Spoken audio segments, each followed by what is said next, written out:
Здравейте хора, това е малко тъпо, да знаете. Понеже получих крем Бисков, аз го държах в хладилника.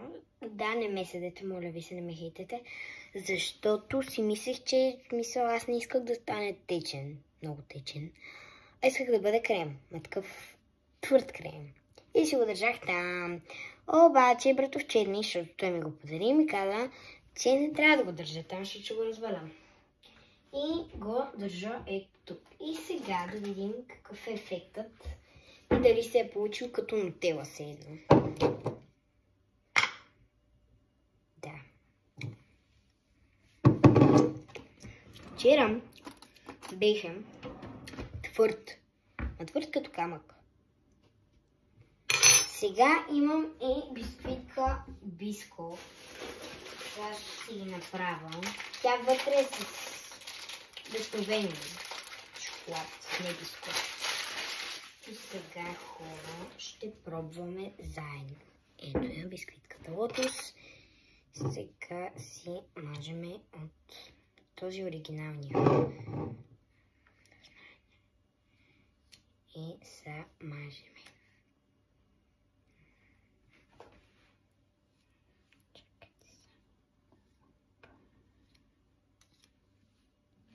Опитах се да намаля.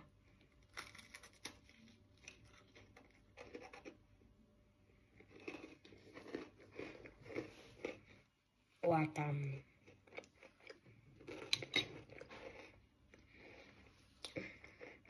Много е бе. Много е добре. Наистина е много хубаво. Препоръчвам ви го.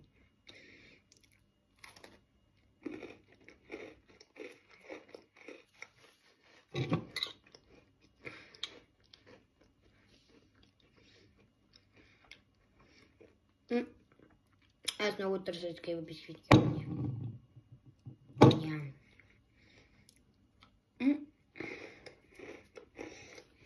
Давам му 10 от 10. Моя жена 20 от 10 ми го дава. Бих му дала. Наистина е много добър. Препоръчвам ви го. Да. Ако ви хареса видеото, малко беше без такова.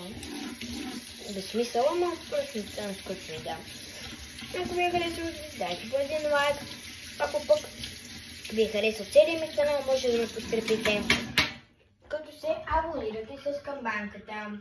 Пишете в коментарите дали не обичате такъв крем и дали сте яли.